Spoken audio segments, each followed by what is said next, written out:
We had a huge parish, a beautiful church. I mean it. And how wonderful the bell was. Dear Lord, how could they destroy it? And what did they do with it? I don't know. I really don't know. I remember I went to the other village to see it. The bell was broken in half, and yet it was massive. It really was the biggest thing ever. On this icon, you can see the traces of saber blows. When soldiers came to shut the church down in the Tver diocese, they broke in and slashed at this icon. Even the workers charged with dismantling these treasures had trembling hands, as they literally smashed them into small pieces. And all of this happened in complete secrecy. I witnessed it personally. They melted everything in a single crucible.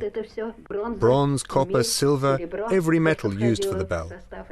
The original shapes vanished, and a bust of Lenin appeared in their place. We lived in Petrograd. There, all churches and monasteries had been bombed. All of them had been destroyed. There were no icons left, the walls got painted over, they turned churches into public lavatories. In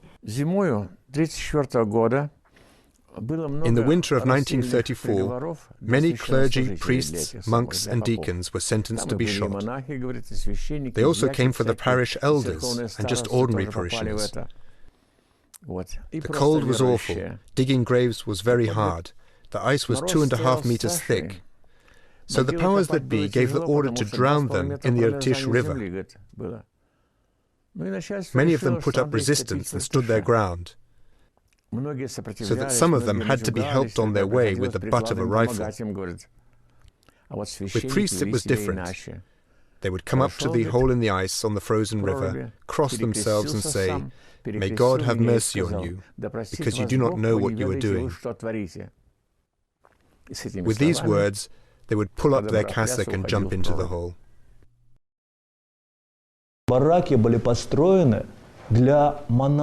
The huts we used to live in had been built specifically for nuns. On one occasion, when we were digging for something in that area, we came across bones and skulls.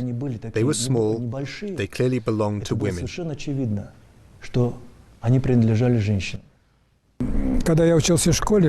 When I was in 8th grade at school, one day I saw two people sitting in the headmaster's office, and they were talking about me. "We know," they told me, "that you go to the Catholic Church." "Yes, I do," I replied. "We want to take you to the anti-religious museum."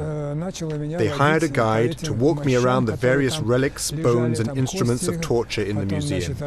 After 3 days they came back, and then again. They took me there 3 times and forbade me to tell anything to my parents.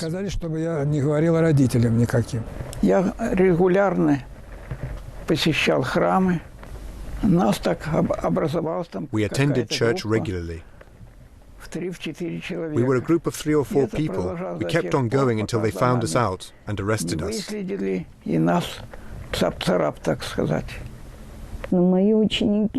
My students asked me, "Was it really dangerous to go to church?" Yes, very much so. Once when I decided to go to the Feast of the Epiphany, I made arrangements in case I would not return, because I was sure that the following day, or maybe that same day, I would be sent to Siberia. That was our state of mind going to church. Вы смотрите, все было уничтожено, практически все храмы, все духовные школы. Everything had been destroyed, almost all churches, every religious school, and yet the Church of Christ rose again from its own ashes, and it will always do so. This does not occur through human effort, and it will always be so. Even if there was nothing left to build on, God will recreate His church again, even out of rubble. Из камней.